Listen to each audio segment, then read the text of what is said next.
Amigas e amigos, este episódio envolvendo essa decisão truculenta, autoritária, arbitrária, totalitária da juíza Carolina Lebos, da 12ª Vara Federal de Curitiba, de tentar transferir o ex-presidente Luiz Inácio Lula da Silva de Curitiba para um presídio, como eles chamam aí, né? Inclusive, né, despertando aí os instintos, né, de cachorros loucos do governador João Dória. Eu tenho falado aqui esse rato branco, né, que saiu aí dos esgotos dos tucanos e agora ganhou já a vida própria, vai dominando o PSDB. Esse é um rato, né? Quem conhece ele sabe perfeitamente bem de quem se trata. Diz, o Lula agora vai ter que trabalhar, alguma coisa assim, né? Enfim, essas atitudes aí de gente desclassificada, né, translocada, o comportamento típico aí dos cachorros loucos, da ideologia dos cachorros loucos. O que eu quero dizer é que as coisas vão se somando. O fundamental é que existe um projeto de poder, é fundamental entender isso, e por isso que eles avançam, né? Agora, foi uma decisão que levou o estado de exceção que eles criaram, né? Esse agrupamento, é a organização criminosa mesmo, né? Como disse o Gilmar Mendes, ela levou a exceção a um estado de extremo, né, tão grande que despertou essa reação ampla, né, setores amplos aí na Câmara dos Deputados, né, se levantaram contra esta arbitrariedade. Inclusive o presidente da Câmara, o Rodrigo Maia, foram lá no Supremo Tribunal Federal, que também deu uma resposta rápida, foi ágil, né, no restabelecimento de um direito, né, elementar, fundamental. Simplesmente tratava-se de cumprir a Constituição. Então tudo isso vai evidenciando essa contradição. Agora, é importante a gente considerar que eles continuam na ativa, continuam na ofensiva, né? Porque é um projeto de poder. Eu tenho comentado aqui que ele se sustenta nessas duas vertentes, né? Que é a vertente da truculência do Sérgio Moro, na vertente da truculência do ministro da Economia, o Paulo Guedes, e na truculência do presidente Jair Bolsonaro. Em torno disso eles criam um círculo. E esse círculo não tem medidas, não tem limites. Porque é isso, eles se imaginam os donos do poder. É uma organização criminosa típica, né, que é aquela história, nós nos estabelecemos aqui, agora aqui quem manda somos nós. As regras são nossas, nós impomos as regras, nós decidimos quem são os corruptos, quem são os criminosos, quem tem que viver, quem tem que morrer. É a ideologia do totalitarismo, a ideologia, né, conhecida na história dos regimes nazifascistas, do Hitler, do Mussolini, dos latrocidas de 64, né? Essa gente é movida por essa ideologia. Agora, por trás de tudo isso, evidentemente que tem os interesses que eles vão procurando, né, atender. Tem um problema grave aí, a direita, né, embarcou nesse projeto, nessa confluência de gente truculenta, desclassificada, né? E acreditando que eles poderiam domar, né, esse tipo de gente, domar sobretudo Jair Bolsonaro, e aí ele vai metendo os pés pelas mãos, vai dando coice aqui, coice ali e tal, e tenta sobreviver nessa situação toda, desde que ele consiga levar adiante, né, a pauta, a agenda que interessa aí à direita, eles vão tentando enquadrá-lo. Agora, é evidente que isso vai criando cada vez mais problemas, porque essa gente não tem limite. É gente, né, doida, gente doido, varridos, né, que é isso, são doidos varridos que têm um projeto de poder. Esse que é importante, não é o doido que rasga dinheiro, não é isso. É gente esvaziada de conteúdo humano, gente inoculada pelo vírus do fascismo, do totalitarismo, da arbitrariedade, gente que não tem piedade de nada, não tem sentimento humano, né? Isso que essa juíza fez com Lula, por exemplo, né, colocando em risco a sua vida, a sua integridade física, né? Isso evidencia exatamente esta ideologia de trogloditas, de fascistas, de gente que não tem um pingo de, né, vamos dizer assim, de moderação, né, de reflexão. Tem o caso da outra lá, da juíza Érica, não sei o quê, no caso lá do ex-reitor da Universidade Federal de Santa Catarina, que acabou se suicidando, né? Os atos que eles cometem por aí. Hoje mesmo esse Marcelo Bretas da Lava Jato mandou prender de novo o Eike Batista. É aquela história, né? Manda prender, manda soltar, do jeito que eles bem entendem, né? É gente perigosa, né? No caso do Eike Batista, eu tenho falado aqui, sim, prende, solta, prende, não sei o que e tudo mais. Sim, mas ele falou lá, mas doutor, tem caixa 2 aqui, tem caixa 2 ali, tal. Né? Por que não vai atrás do caixa 2, o Bretas? Por que o Sérgio Moro não foi atrás do Caixa 2, o Deltan Dallagnol, o Carlos Fernando Santos Lima, né? É essa história, é exatamente isso, é um projeto de poder, essa convergência. O Paulo Guedes resgatou, né, o projeto neoliberal, agora com uma carga de neocolonialismo ainda mais, né, assintosa, e ele quer impor isso de maneira truculenta, que é a natureza desse regime, desse projeto de poder, né, junto com o Bolsonaro. Quer dizer, eu estava ouvindo aí o Luiz Nassif dizendo que né, o Bolsonaro é isso mesmo, ele é um sujeito tosco, obtuso, alguma coisa nesse sentido. Então, é verdade. Né, isso mesmo, quer dizer, aí ao longo de mais de 20 anos de carreira pública do Bolsonaro, aí da sua prole, né, da sua turma, né, ele nunca fez questão de esconder que é um desclassificado, né, um sujeito abjeto, né, racista, machista, né, truculento, né, enfim, tudo que a gente pode atribuir, né, a um indivíduo, né, aí completamente assumido do ponto de vista da ideologia do fascismo, não tem no Bolsonaro. Hoje mesmo ele voltou a elogiar o Ustra, diz que vai receber a esposa do Ustra, né, o Carlos Alberto Brilhante Ustra, um fascínora dos porões do DOI-CODE, assassino.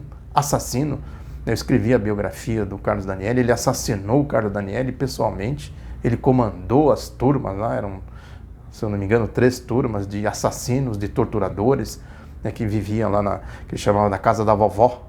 Né, Casa da Vovó, porque é aquela história, né, lá dentro eles pintavam e bordavam, faziam o que bem entendiam e tinham carta branca, né, para torturar, matar, extorquir, roubar, né, a lógica dos latrocidas de 64, né, controlar o tráfico de drogas, tem tudo isso. Tem a biografia do Fleury, do delegado Sérgio Paranhos Fleury, que era do DOPS, não era diretamente lá do DOI-CODE, mas eles tinham operações conjuntas, né?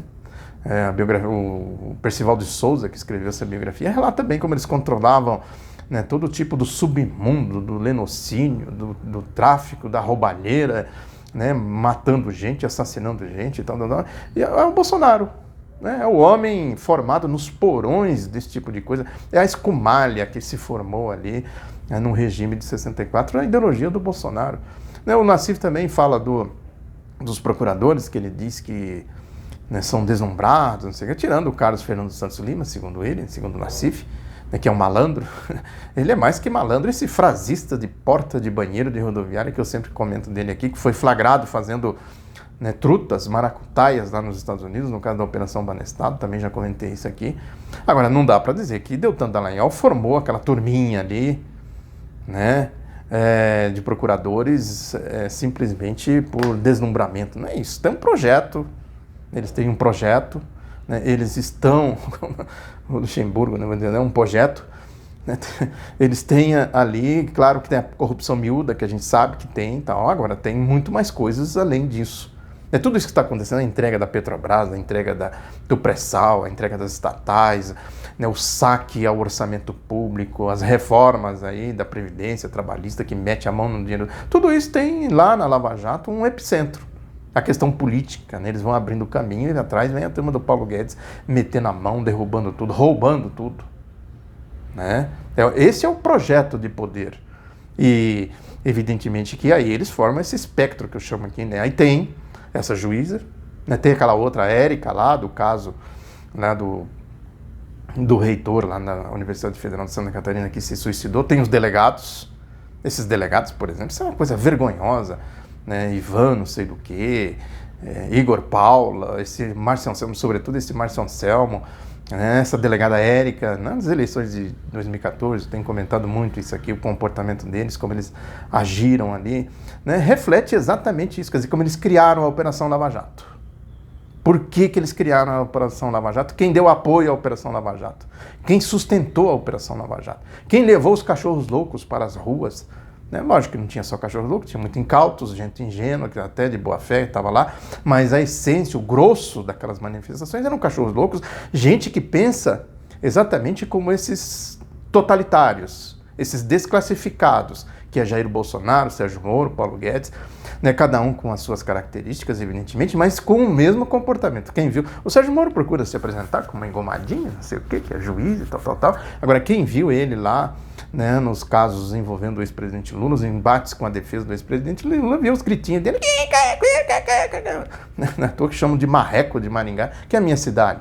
Não, em Maringá não tem só esse tipo de gente, quer dizer, olha, eu chego a dizer que por conhecer mais de perto o marreco de Maringá, né, lá a tendência é ter mais gente que rejeita, né, essa figura tão nefasta. Evidentemente que tem a turminha dele lá e tal, caso envolvendo lá o roubo da prefeitura, que eu tenho comentado muito aqui, né? E você vai para o Paulo Guedes, é a mesma truculência. Ele fica mais recolhido, né? Porque ele depende, a sua pauta depende de muitas questões que passam pelo Congresso. Agora, não é à toa que eles fazem essa campanha antipolítica, de demonizar a política, quer dizer, né, para limpar a classe política, como se eles fossem santos e tal, né, comportando como quadrilha mesmo, né, voltando à questão do Gilmar Mendes. Agora, quando ele fala, é truculência pura. O Bolsonaro é isso aí, né, convergem essas truculências todas e forma esse projeto de poder. Né? É evidente que tem contradições, porque tem muita gente aí do campo da direita mesmo, né, que não compactua com esse projeto nazifascista. Tem outros interesses, tem outras lógicas e tudo mais. Sabe do perigo, porque eles podem ser atingidos, né, por um projeto de poder assim, nazifascista, né, fascista, totalitário, arbitrário, desclassificado, de bandalheira. Né, então eles procuram... A ideia deles é que eles domariam o Bolsonaro, domariam o Sérgio Moro, domariam o Paulo Guedes. Né, agora vão criando contradições, quer dizer, se o Bolsonaro vai sair ou não, esse é um ponto que já começa a ser discutido. Né, se ele tem condições de sanidade mental para ser presidente da República. Agora, se ele sai, assume quem? O Mourão, o general Mourão, Hamilton Mourão, que está aí, né, em silêncio, ninguém sabe exatamente o que ele está pensando, o que ele está tramando. Né? Agora, é isso. O fundamental é entender que tem, sim, um projeto de poder e que é preciso reunir forças para, em primeiro lugar, impedir o avanço, né, desse projeto de poder. Tem um caso aí que sintetiza muito bem isso, que é o caso da senadora juíza Selma, é o nome dela, né? Acho que é do partido do Bolsonaro. Ela foi considerada a Moro de saias, né? Ela fez a campanha em cima disso, em cima da lógica aí dos cachorros loucos. Senadora juíza Selma é o nome dela, né, envolvida lá também num esquema muito parecido com o da Lava Jato, pouco comentado, né, chamada Grampolândia Pantaneira, que era a turma lá como é que chama? Do GAECO, né, que era o grupo de procuradores. O caso todo veio à tona com uma matéria, uma reportagem do Correio Brasiliense, né, envolvendo, né, que quem fala nessa reportagem é o presidente da Associação de Magistrados, Associação Mato Grossense de Magistrados, a AMAN, o nome dele é Tiago Abreu, né, que diz que as investigações sobre supostas irregularidades cometidas por membros do Grupo de Atuação Especial de Combate ao Crime Organizado, GAECO, né, no Estado pode levar à primeira prisão em massa de promotores de justiça. É a Lava Jato de lá, os Deltan Dallagnol da vida lá, o Carlos Fernando Santos Lima de lá, e ela é o Sérgio Moro, né, dessa história toda. Ninguém gosta da audiência para esse tipo de gente, mas eu vou deixar o link aqui do discurso dela no Senado para que vocês tenham uma ideia. Eles criam uma cortina de fumaça, né, no comportamento de organização criminosa mesmo, né, dizer essa história, né, aquele é corrupto, esse também é corrupto, nós viemos aqui para combater a corrupção, nós queremos leis para combater a corrupção, diz ela. É isso aí, o projeto aí das 10 medidas contra a corrupção do Deltan Dallagnol, né, que eles querem, na verdade, poderes para serem totalitários, para, né, mandar e desmandar, como uma organização criminosa mesmo, impondo a lei deles, a lógica deles, com esse discurso, essa cortina que eles criam, né, a cortina de fumaça, né, para promover a bandalheira deles. É o caso aqui que diz o presidente aqui da Associação Mato Grossense de Magistrados, né, e ela faz um discurso, né, claro, dizendo que a esquerda contra a esquerda, a esquerda é isso, é povo, democracia, essas coisas que eu tenho comentado aqui, é civilidade contra a civilidade. O discurso dela, né, todo montado em cima desta lógica, né, e ela destila o ódio, o veneno, né, com a pregação moralista de prostíbulo, né, de fancaria, que é típico da Lava Jato, típico dos fascistas, típico do Hitler, típico do Mussolini, típico dos latrocidas de 64, né, e ela repete tudo isso aqui, né, evidentemente se encaixando, defendendo o Sérgio Moro, defendendo Deltan Dallagnol, defendendo, enfim, essa quadrilha, esse bando que se formou, porque a lógica deles lá é a mesma daqui. Né, e o magistrado aqui, o presidente da associação, dizendo que vai haver prisão em massa. Tomara que haja, de fato, né? E tomara que isso chegue também na Lava Jato, porque essa turma merece pegar uma boa cana. Né? Isso que essa juíza fez contra o ex-presidente Lula revela exatamente quem é esse tipo de gente, o grau de periculosidade que tem esse tipo de gente. É isso aí, muito obrigado pela atenção, divulgue o Outro Lado da Notícia, um abraço e até a próxima.